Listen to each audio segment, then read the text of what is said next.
most of us, in order to achieve financial independence, we will have to live below our means. And living below one's means can either mean that you have to cut down on your expenses so that you can use the extra money to save or invest, or you have to make a lot more money that can cover your lifestyle and still have extra money left. For some people, making the extra money can be difficult, and the only solution that they will have to cut down the expenses. It's not easy to cut down expenses because there's just certain expenses that you cannot live without.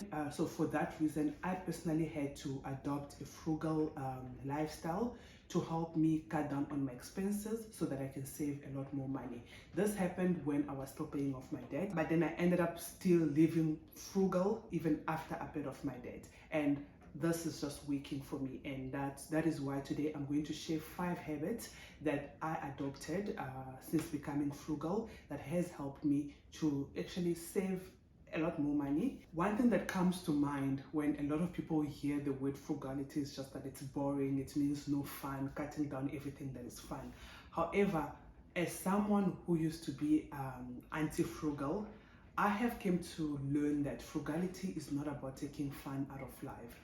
Frugality is more about living with intentions. Frugality is about freedom. It's about giving yourself freedom to have your money working for you. But as someone who used to be anti-frugal, I do acknowledge that what works for me might not work for you. So my way of saying frugality might not be the same way that you are saying frugality. As a mom to 2 children, the way that I see frugality might not be the same way that a single person will see frugality. So the end point is that frugality is not about stopping to have fun or detaching yourself completely from all the fun. It's all about just spending with intention so that your money can work. So the first thing that saved me quite some money is subscriptions.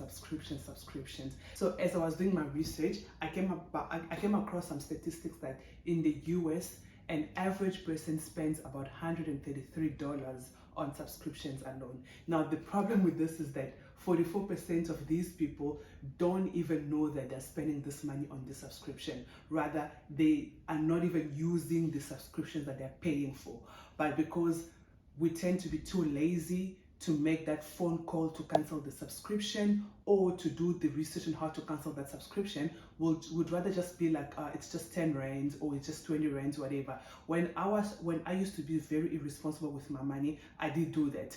I did have subscription that I was not using, but because it was only costing me like 5 rands or 10 rands, I would rather just ignore it and not cancel it, not realizing that these 5 rands and 10 rands will accumulate and compound in the long run. So the solution to this is that you have to cancel whatever subscription that you're not using.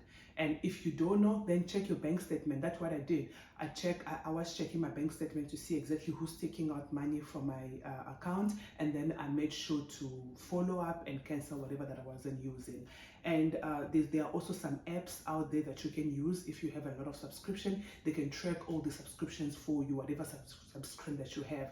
Then this way you can make it a thing that every month or 2 you go through those subscriptions and check to see which ones are you not really using. Because why should you, like for example, why should you have a Netflix subscription when you only watch Netflix once a month? It just doesn't make sense. So all those little things, they do add up. The second thing that I did was I started shopping strategically. And shopping is one of those things that if you don't do it with intentions, you end up spending a lot more money. So every time I go out for shopping, I go with a plan.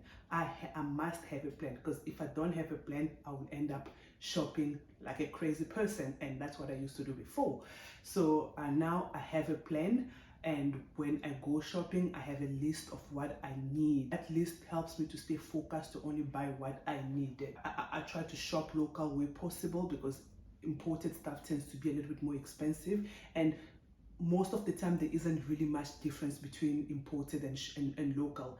They do the same thing, and you find that locally you have a high quality product, but because you're shopping internationally, you end up spending a lot more money. So always try to do your research. And with my big purchases, I like to do my research or shop around before I make that purchase.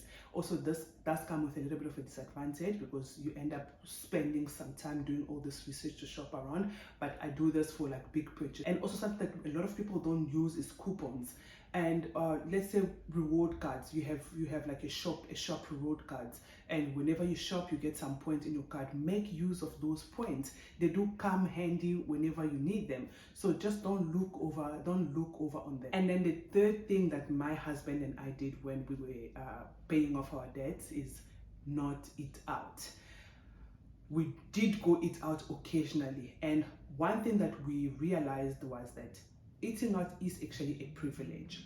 This also helped me to start learning a lot more recipes that I can cook and make special food at home that costed a lot more less than us eating out. Because when you eat out, it's the drinks, they will cost a lot, the food will cost, and also you have to tip the person that is serving your food. So when you combine all of that, it just that cost, it just sums up to so much money. So to make eating out something that you do every second day, it is going to consume a lot of your money. So we left eating out to special occasions. And also the other thing is that for me, I'm more intentional about what I'm eating. So every time I have to eat out, it has to be proper quality food. I don't want to be eating out from just any restaurant, because I don't know how that food was prepared and what ingredient went in there. So I enjoy making my own food. I enjoy doing my own meal planning and meal prepping, and that way it's saving me quite some money.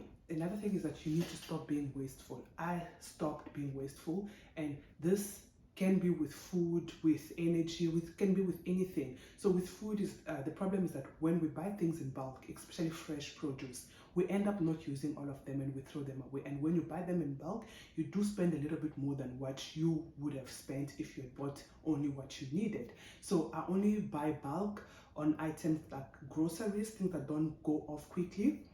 And when it comes to produce, I just buy what I need. And also with energy, I switch off things when I don't use them, just in a way of saving. So it is basically just little things that can sum up and end up costing you a lot more money. So being mindful about your actions, about what you do, does come along. Last but not least, the other thing that I had to stop doing was to stop comparing. Don't let other people's lifestyle dictate how you spend your money. And I used to be a victim of this, or a culprit, because I used to spend so much of my money because I saw someone wearing this, I saw someone doing that, I saw someone doing this, and that dictated how I spent my money.